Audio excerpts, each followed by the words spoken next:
जी hello दोस्तों, मैं हूं कमर सीमा। और दोस्तों, जिस तरह कि आप देखें, मेरे साथ मौजूद हैं प्रोफेसर डॉक्टर मुख्तदर खान साहब। डॉक्टर साहब, सबसे पहले तो आपके वक्त का बहुत शुक्रिया। Thank you very much Qamar साहब, और आपके सुनने वालों को मेरा सलाम, नमस्ते, सत श्री अकाल, वनकम, नमस्कारम। बहुत शुक्रिया डॉक्टर साहब। डॉक्टर साहब, इसी महीने जो है वो प्राइम मिनिस्टर मोदी जो है वो अमेरिका जा रहे हैं, एज ए स्टेट गेस्ट जा रहे हैं। और उनके एजाज़ में स्टेट डिनर होना है और एक ऑफिशियल विजिट अमेरिका हो रहा है। और इसी इसी की अपॉर्चुनिटी को फ़ायदा उठाते हुए अमेरिकी कांग्रेस जो है वो भी उनको मौका दिया गया खिताब का। और कहा जा रहा है कि Winston Churchill, Zelensky and Bibi Netanyahu के बाद he is the fourth prime minister. I think he's been given opportunity second time to speak to the US Congress. अमेरिकी कांग्रेस या अमेरिका में ही क्या एनवायरनमेंट है फॉर इंडिया? और ये जो बात की जा रही है इतनी ज़्यादा, जो ये जो अपॉर्चुनिटी कि प्राइम मिनिस्टर मोदी की सेकंड टर्म में उनको सेकंड चांस दिया गया है कि वो आके कांग्रेस को भी खिताब करें, बाय पार्टीजन सपोर्ट है। So what do you make of this prime minister Modi? कोई हाई होप्स रखनी चाहिए भारत के लोगों को, या कि आप समझते हैं कि ये उस तरह नहीं है जिस तरह नजर आ रहा है optics? What do you make of this sir? देखिए खमर साहब, दो डिफरेंट चीजें हो रही हैं। There are two different things. एक के Modi is invited for a state visit. तो इंडिया के जो प्राइम मिनिस्टर नरेंद्र मोदी वो व्हाइट हाउस आ रहे हैं फॉर अ स्टेट विजिट। वो एक मेजर इवेंट है। फिर जो कांग्रेस ने जो उनको इनवाइट किया है to address both the houses, ये एक अलग ऑनर है। तो उनको दो ऑनर्स मिल रहे हैं जो आम लीडर्स को नहीं मिलते in the past. For example, 2016 में नरेंद्र मोदी को बुलाया गया था to address both the houses of the Congress, जो उनकी पहली थी और ये दूसरी है। लेकिन that was not even a state visit. तो ये पहली स्टेट विजिट है। So there are two different things happening. तो आप कह सकते हैं कि अमेरिका की जो गवर्नमेंट है, both branches of the US government, the executive and legislature, is honoring Narendra Modi, which is very special. मतलब ऐसे कोई, फॉर एग्जाम्पल, जो दूसरी बार नेतन्याहू दोनों हाउसेस ऑफ द कांग्रेस को एड्रेस किए थे 2015 में, वो तो बिल्कुल व्हाइट हाउस की मर्जी के खिलाफ था। और जो बाइडेन उस जमाने में वाइस प्रेसिडेंट थे, वो आए भी नहीं थे। His job is to chair the senate. तो अगर आप नरेंद्र मोदी की फोटो निकाल के देखेंगे, when he was addressing the two houses in 2016, तो उनके पीछे Joe Biden as vice president and Paul Ryan as the speaker of the house वो बैठे हुए थे। तो अब जब वो एड्रेस करेंगे, Kamala Harris as the vice president and head of the Senate will be sitting behind, and Kevin McCarthy, जो Speaker of the House है, these are the two people who will be behind him. So in that sense, you could argue कि Winston Churchill के बाद this is the only other prime minister or head of state who was getting the full honors. Zelensky का तो भाई वो जंग की वजह से था। I mean, Zelensky को जो honors मिल रहे, that has nothing to do with the importance of Ukraine or Zelensky himself. It has got to do with Russia. Russia की वॉर की वजह से हो रही है। सो दिस इज ट्रूली इंडिया के लिए इट शोज कि इंडिया और अमेरिका के बीच में ताल्लुकात कितने गहरे और सीरियस होते जा रहे हैं। So the positive takes from here is कि अमेरिका रेड कारपेट बिछा रहा है इंडिया के लिए। दिस इज एन इम्पोर्टेंट, ये अमेरिका सिग्नलिंग कि भाई अब और कितना मैं आपको कहूं कि मुझे आपसे इश्क हो गया है, ये लीजिए मैं घुटनों पे आ गया हूं, अंगूठी पहन लीजिए। like that is how desperate the US seems to be, you know. और मेरे कान में कट कट कट कट आवाज आ रही। आई होप के इज इट ऑल राइट? मेरी तरफ से नहीं है। जी जी बिल्कुल all right, it's all fine. हाँ, so it is an important honor for India कि this is happening, but more than the honor part, it is the strategic signal. The whole thing got to do. आपकी आवाज बंद होगी doctor साहब। जी।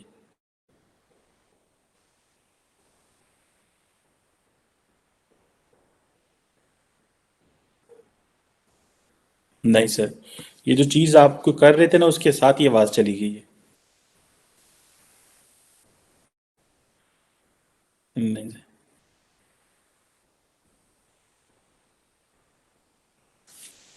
एक second.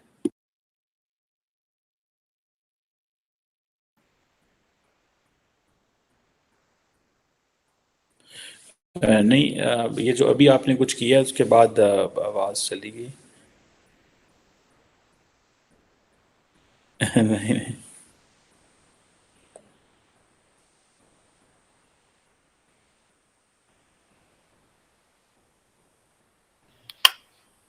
हाँ हाँ हाँ, बिल्कुल अभी आ रही है। अब आवाज आ रही है आपको? बिल्कुल। हाँ, वो अच्छा। अपने एयरपॉड्स एनीवे, उतार दिए। हाँ हाँ। सो दिस इज एयरपोर्ट से कनेक्टेड हो गया है। एनीवे, हाँ हाँ। तो मैं कह रहा हूँ कि this is importance of India for the Indo Pacific strategy. इसके बगैर मुझे लगता है कि अमेरिका की attempts to dominate East Asia, South East Asia, और जो चाइना का बढ़ता हुआ रसूख और इन्फ्लुएंस है उस रीजन में, उसको कंटेन करने की जो कोशिश की जा रही है अमेरिका, दे हैव एक्नॉलेज्ड कि जापान ऑस्ट्रेलिया से नहीं होगा। ऑकस भी बनाया है, लेकिन it's not going to happen. और सो इंडिया इज इम्पोर्टेंट। और इंटरेस्टिंग बात यह है कि देखिए, इंडिया को अमेरिका 2005-2007 से वो कर रहा है, मतलब जॉर्ज बुश के ज़माने से। मुझे याद है कि जब मैं 2008 में institute for defence studies and analysis बोल के एक जगह है इंडिया में, वहाँ पे लेक्चर देने गया था। प्रणब मुखर्जी उस ज़माने में वहाँ पर, I think he was the foreign minister at that time. तो I had discussions with him on this issue. और ताजुब की बात ये थी कि जॉर्ज डब्ल्यू बुश के अप्रूवल रेटिंग्स इंडिया में 50% के ऊपर थे और अमेरिका में 30% के नीचे थे। This is in 2008। सो उस ज़माने से, जॉर्ज बुश के ज़माने से, जो न्यूक्लियर डील वगैरह जो शुरू हो गई थी उससे पहले भी this thing was going on कि we need to get closer to India, India is important and so on and so forth. लेकिन ये 9 साल लगे to give a call Narendra Modi for his state visit. मतलब this is close to the end of the second term. So ये बड़ी ताज्जुब की बात है कि I never thought, मतलब he has made 2 other visits to the White House, but I didn't realize कि those were not state visits. तो जब मैं अभी देख रहा था कि किन किन को बुलाया गया और किसका, तो आई वाज सरप्राइज टू सी कि 2009 में मनमोहन सिंह को बुलाया गया था एज अ स्टेट विजिट। उसके बाद अब ये पहली बार, यानी तकरीबन 14 साल के बाद, इंडिया का कोई prime minister is coming to the white house on a state visit. 2016 में Narendra Modi had given the address to the two. तो अब देखेंगे क्या होता है, और like what will happen his speech और डिस्कशंस। व्हाइट हाउस के रीड आउट से तो basically Indo Pacific is going to be the focus, number one. Number two, strategic technology, people to people relations, और बेसिकली टेक्नोलॉजी के इर्द गिर्द बातें होंगी, और वो टेक्नोलॉजी की भी बातें are going to be in the umbrella of the Indo Pacific. मेरे ख्याल से बाइडन हर चीज़ इंडो पैसिफिक के अंडर लाने की कोशिश करेंगे, और उसको मिलिट्री का मतलब उसका discussion will be try to military. I think Modi will try to keep things separate कि हाँ, we want technology exchange, we want people to people relations, we want all of these things, but these are regular relations, वो military के context में नहीं देखेंगे। I think India is still not fully there कि एक military alliance के लिए commit कर ले। The US is ready for a military alliance, India is not. और देख सकते हैं, देखिए जो एससीओ की जो मीटिंग को इन्होंने वर्चुअल कर दिया ना, फ्रॉम इन पर्सन, तो उसके पीछे जो डायनामिक्स है, ये फियर के जी जी पिंग शायद खुद नहीं आएंगे। तो एससीओ डाउनग्रेड हो गया। देखिए पहले इससे चंद महीने पहले जब अब हम बात किए थे G20 और एससीओ की, इंडिया की leadership, so we were saying कि India was in two boats, right. अब एक बोट पे से पाँव जरा हल्का हो गया, यानी वेट दूसरी बोट में ज्यादा हो गया, so this is more towards the quad now. So क्या बिल्कुल। इसका मतलब ये है कि India downgrading SCO is something, is a message to America? Is America happier now कि जी जिनपिंग और पुतिन इंडिया नहीं आ रहे हैं? So all of those are interesting questions ना, ये signals एक दूसरे को ये confidence building measures में भी देखा जा सकता है, if it was planned in and signaled. I don't think कि the US would have demanded that, और मुझे लगता है अगर US अगर वो चीज़ डिमांड करता तो इंडिया शायद नहीं करता। जो उन्होंने खुद कर तो दिया। हाँ, सो एंटिसिपेट करके, so will see what happens, but सबसे इम्पोर्टेंट चीज़ ये है कि तोहफे क्या लेके जाएंगे। एंड आई डोंट मीन कि वो, व्हाइट हाउस का तो रूल है ना, $50 से नीचे होने चाहिए तोहफे। सो द क्वीन एलिजाबेथ ने शायद सीडी वीडी ले गए थे ओबामा ने क्वीन एलिजाबेथ के लिए, इस तरह की चीज़ें। That is not the key is के इंडिया के लिए क्या तोहफे देते हैं अमेरिका। एंड सबसे ज़्यादा डिस्कशन हो रहा है कि जेट इंजन्स को इंडिया में मैन्युफैक्चर करने के लिए जनरल इलेक्ट्रिक को परमिशन मिल जाएगा। अभी तक व्हाइट हाउस से कॉन्फर्मेशन नहीं आया, वो एटलीस्ट मैंने नहीं देखा। तो ये जितना भी न्यूज़ आ रही है इंडियन सोर्सेज से आ रही है। सो यूएस से मुझे कोई सोर्स अभी तक नज़र नहीं आया विच सेज के the white house is going to permit general electrics to build. और अगर वो बना भी रहे हैं जेट इंजन्स, कौन से, is it the fourth generation fighters के या फिफ्थ जनरेशन फाइटर्स के, विच वंस, F-16 वाले या F-35 वाले, कौन से जेट इंजन्स की बात कर रहे हैं ये? जी। बिल्कुल। अच्छा डॉक्टर साहब ये बताइएगा कि केविन मैकार्थी ने जो लेटर लिखा था जिस प्राइम मिनिस्टर मोदी को कि वो आके तो खिताब करें, उसमें उन्होंने एक इम्पॉर्टेंट बात की। उन्होंने कहा कि हमें बताएं कि इंडिया का जो विजन क्या है फॉर फ्यूचर, और दूसरा बताएं कि जो ग्लोबल चैलेंजेस हैं दोनों मुल्कों को फेस करने, उसके बारे में बताएं। सो एज पर प्राइम मिनिस्टर मोदी, आप क्या समझते हैं प्राइम मिनिस्टर मोस्टली क्या कहेंगे कि इंडिया का क्या विजन है फॉर फ्यूचर, और जो चैलेंजेस हैं, जारी बात है उनका तो ध्यान चाइना की तरफ ही होगा, लेकिन what share challenges prime minister Modi can speak for India and America? I think दोनों जगह he will talk about China, जरूरी है मतलब, but I don't think he is going to focus on China a lot. He is going to say कि India बहुत ही important country है, India has a lot to offer to the world. हम दुनिया की फार्मेसी बन सकते हैं if we are not already the pharmacy of the world. अब हम चाहते हैं कि हम दुनिया की फैक्ट्री भी बन जाए, मैन्युफैक्चरिंग इन्वेस्ट करके। तीसरी चीज़ वो कहेंगे कि इंडिया हैज़ गोइंग टू, मतलब इंडिया का जो डेवलपमेंटल मॉडल है, इंडिया की जो डिजिटल अचीवमेंट्स है, जिस तरह वो आधार कार्ड की बात करते हैं, और जो इंडिया में जो इलेक्ट्रॉनिक पेमेंट्स, बैंकिंग वगैरह, जो इसमें इंडिया बहुत आगे हो चुकी है। India is a model for other countries. So e governance की जो बात होती है ना, डिजिटल गवर्नेंस की, उसमें India is a model so the other countries and developing Nations can also follow. Not only that, America से आगे है इन चीज़ों में, so the even the US can learn from India. वो कहेंगे कि we have the same concerns as you have about the environment, तो वो environment की concerns के बारे में it will be interesting to see कि वो terrorism का बात करते हैं या नहीं। We are worried about terrorism which is, मतलब इंडिया की इंग्लिश जो है ना ज़रा अलग होती है दुनिया के, तो इंडिया की अगर इंग्लिश में टेररिज्म का आप मतलब देखें, that will mean Pakistan. So if he brings up the word terrorism, that means he's talking about Pakistan. So he will raise that issue or not in the Congress, I don't know, but मतलब इन discussions with Biden तो वो तो आएगा कि common interest, हमारे भी threats हैं, आप हमारे भी सिक्योरिटी इश्यूज को दे दें, हम आपके साथ चाइना पे कोऑपरेट ज़रूर करेंगे, हमारी ज़रूरत भी है, but we would also like you to cooperate with us on the other front which is the cross border terrorism. अभी तो इंडिया में लोग खामोश हो गए हैं, लेकिन पिछले महीने भाई 10 लोग मारे गए थे इंडिया में, 10 फौजी इन 2 डिफरेंट इंसिडेंट्स, राजौरी एरिया में, कश्मीर के। सो तो एटलीस्ट आई एम श्योर कि अगर अजीत डोवल आ रहे हैं साथ, ही is going to remind him कि इस पे भी आप ज़रा कुछ टच कर दें।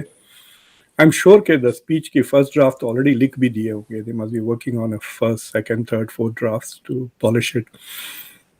सो but it is a good moment, India के लिए बहुत ही मोमेंट ऑफ ऑनर है. बार बार टेलीफोन्स वगैरह हो रहे हैं, हजारों लोग जाना चाह रहे हैं for the state dinner to the White house.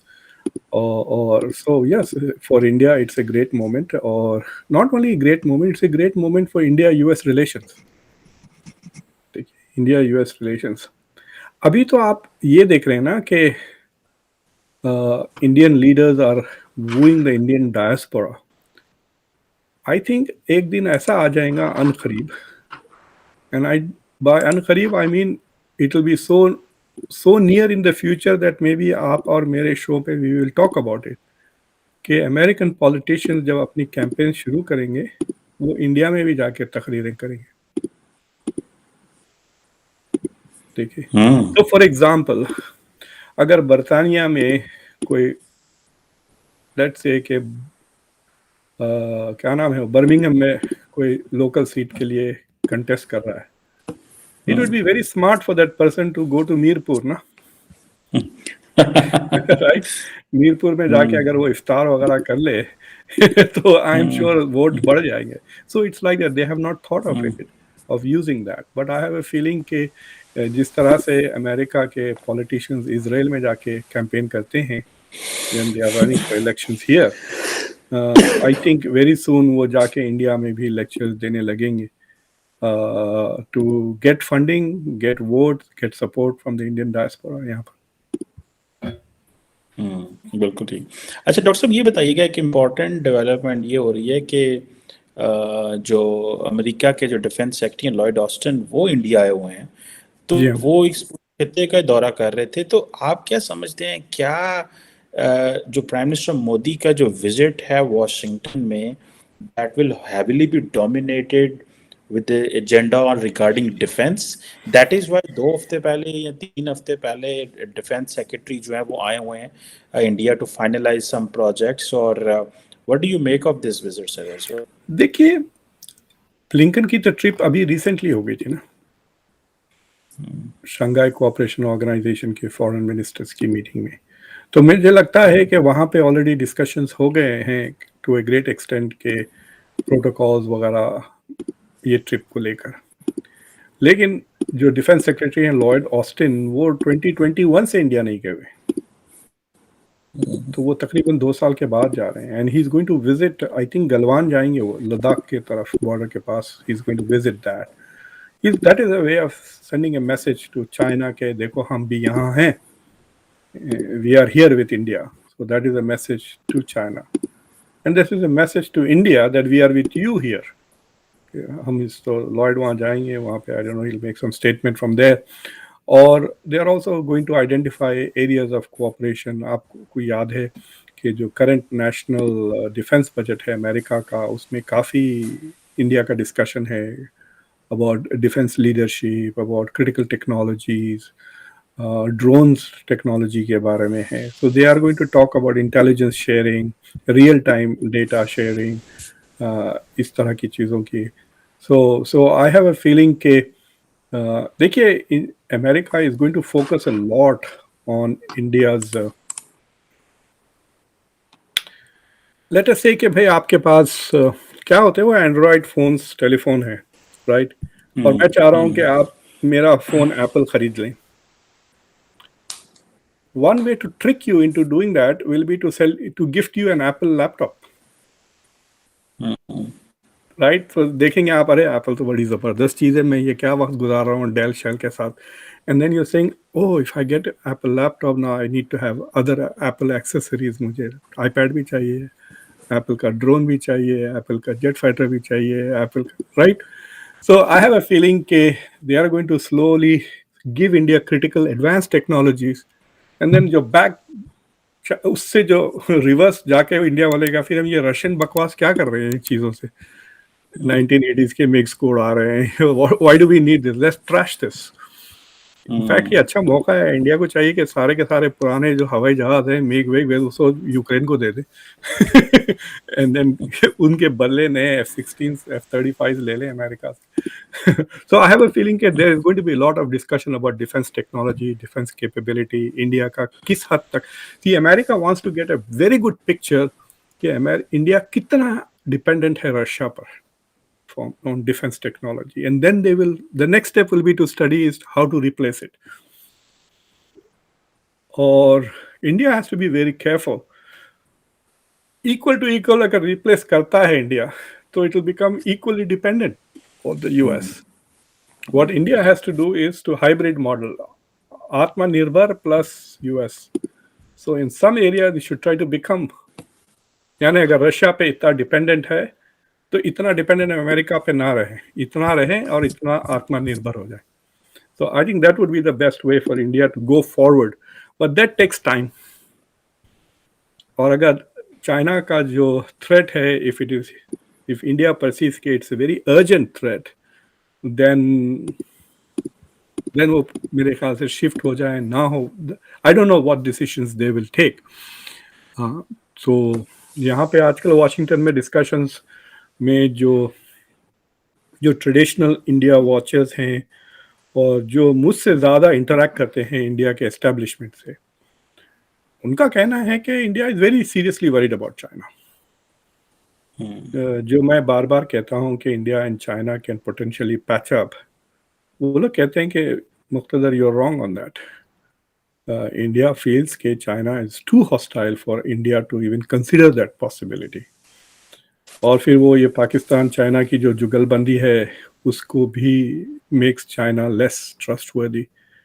So I have a feeling कि ये जो कोऑपरेशन है, यूं कह सकते हैं कि नरेंद्र मोदी की जो जून 22 की ट्रिप है टू द यूएस, वो गेयर चेंजिंग है. गेम चेंजिंग नहीं, गेयर चेंजिंग, कि गाड़ी को ज़रा और तेजी से दौड़ेगी in terms of US India cooperation. Top gear मेरे ख्याल. बिल्कुल सही कह रहे हैं। और ये इंडिया के लिए वाकई एक बड़ी अपॉर्चुनिटी है, और गियर चेंज हो जाएगा, और जो जो जो इंडिया को फायदे लेने हैं वो तो बिल्कुल सही जगह पे मौजूद है इस हवाले से. अच्छा डॉक्टर साहब, ये देखिए, बताइएगा. आपको मैं एक एग्जांपल देता हूँ. अब universities are reluctant to get Chinese students. अगर चाइना से स्टूडेंट्स अप्लाई करते हैं पीएचडी न्यूक्लियर फिजिक्स के लिए, पीएचडी रोबोटिक्स के लिए, PhD mechanical engineering, PhD defence, जितने भी डिफेंस रिलेटेड टेक, अगर वो अप्लाई करते हैं पीएचडी हिस्ट्री, इंग्लिश, स्पेनिश, तो आ जाएं खुशी खुशी, फुल ट्यूशन दें, यूनिवर्सिटी को सब्सिडाइज करें. लेकिन अगर वो आ रहे हैं फॉर एडवांस साइंटिफिक टेक्नोलॉजीज जो डुअल पर्पस हो सकते हैं, तो मेरे ख्याल से there will be a reluctance to give them admissions. Doctor साहब, लेकिन इंडिया ये से जो आपको नहीं आएंगे, लगता? They will encourage them. ये एक फर्क है. अब इंडिया से अगर स्टूडेंट्स अप्लाई करें, और जो सुन रहे हैं please apply now, PhD in nuclear physics, PhD robotics, PhD in advanced computer sciences, PhD in artificial intelligence. America will encourage its universities to recruit them and fund them. Scholarships, हो सकता है कि government से भी scholarships मिलने लगे, both India and US.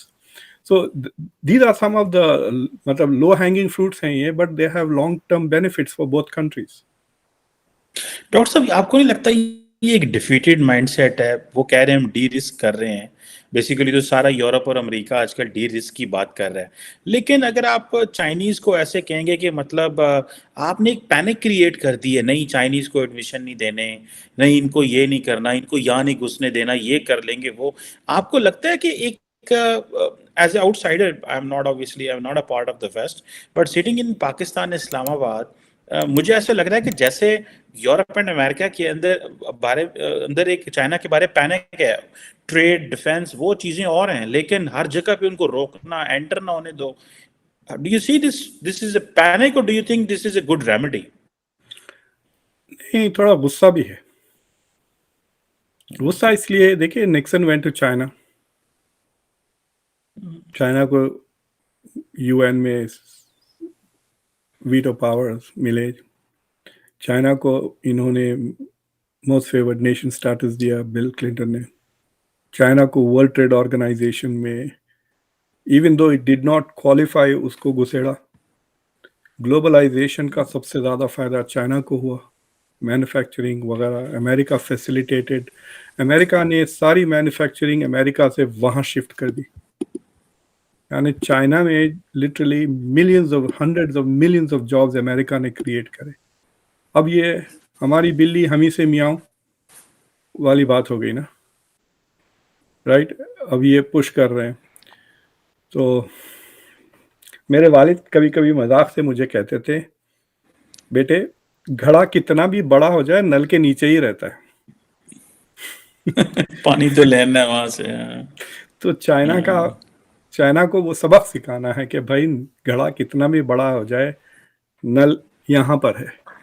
Investments का, technology का, नॉलेज इन का, innovation innovation innovation, innovation. Creativity वगैरह।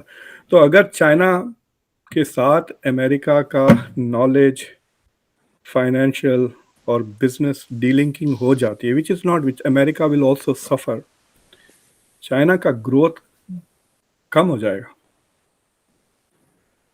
अमेरिका की प्रॉस्पेरिटी में कम आएगी, बट अमेरिका के डेवलपमेंट में नुकसान नहीं होगा। देखिए ये जो जो दो दो तीन तीन 10 10 20 50 50 बिलियन डॉलर जो बना रहे हैं, वो $2 बिलियन बनाएंगे। मेरे जैसे शख्स को कोई फर्क नहीं पड़ेगा। ये और चीज़ें, जो सस्ती चीज़ें मैं वॉलमार्ट से खरीदता हूँ और यूज एंड थ्रो करके फेंक देता हूँ, वो नहीं होंगे। 5 लैपटॉप्स के बजाय 2 लैपटॉप्स रहेंगे, दैट्स फाइन। प्रोडक्टिविटी पे असर नहीं होगा, क्वालिटी ऑफ लाइफ में भी ज़्यादा असर नहीं है, जो वेस्ट है वो थोड़ा कम हो जाएगा लाइफ में।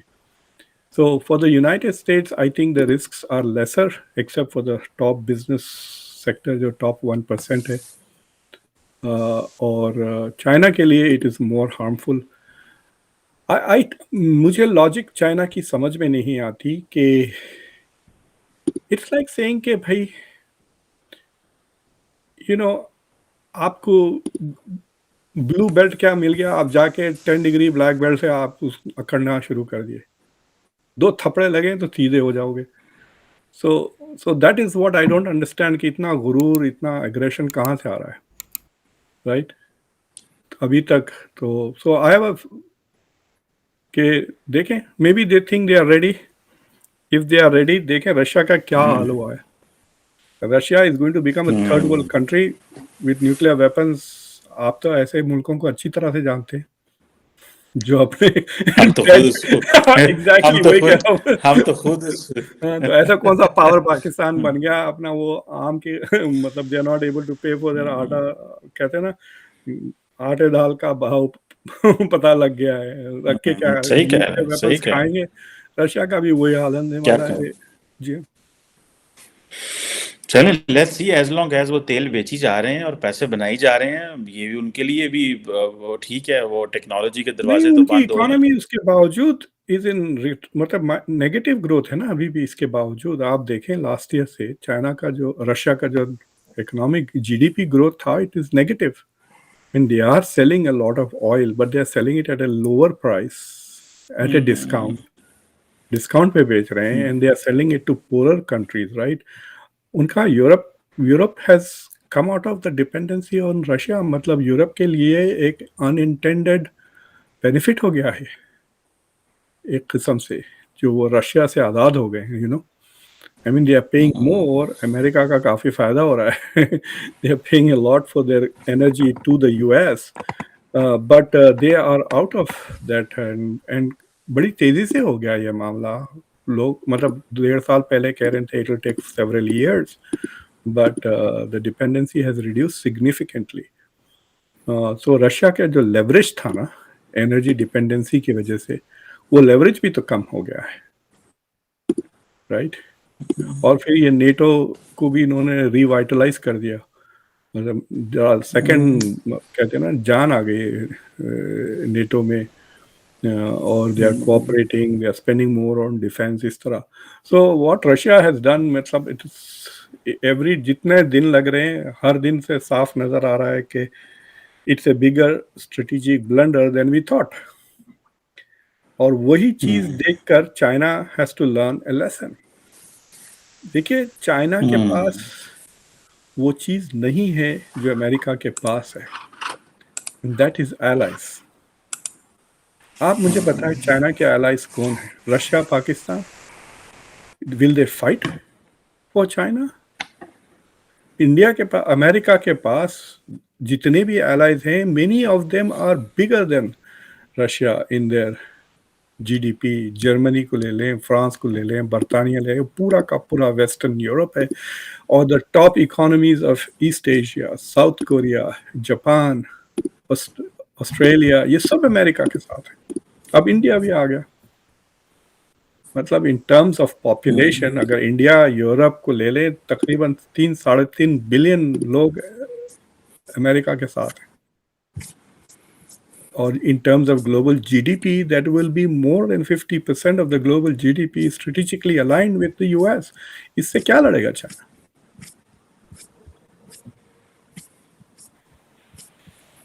बिल्कुल सही कह रहे हैं, लड़ना मुश्किल है। अलाइज आपने बात की कि वो मैटर बड़ा करते हैं जो कि चाइना के पास नहीं है, और वो अलाइज फिर जाहिर बात है आप किसी आइडियाज़ पे बनते हैं। जैसे यूरोप तो कहता है जी democracy, freedom, freedom of speech, freedom of media, इन चीज़ों पे खड़े हुए हैं, शेयर्ड वैल्यूज़।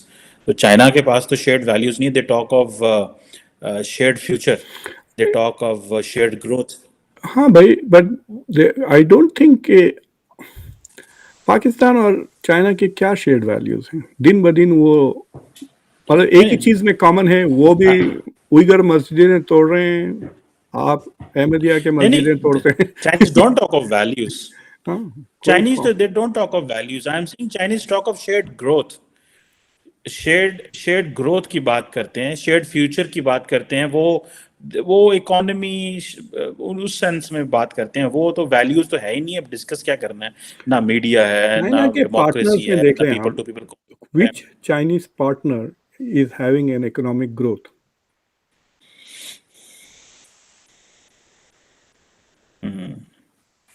कोई भी नहीं, मुझे तो नजर नहीं आ रहा। कोई भी नहीं। राइट।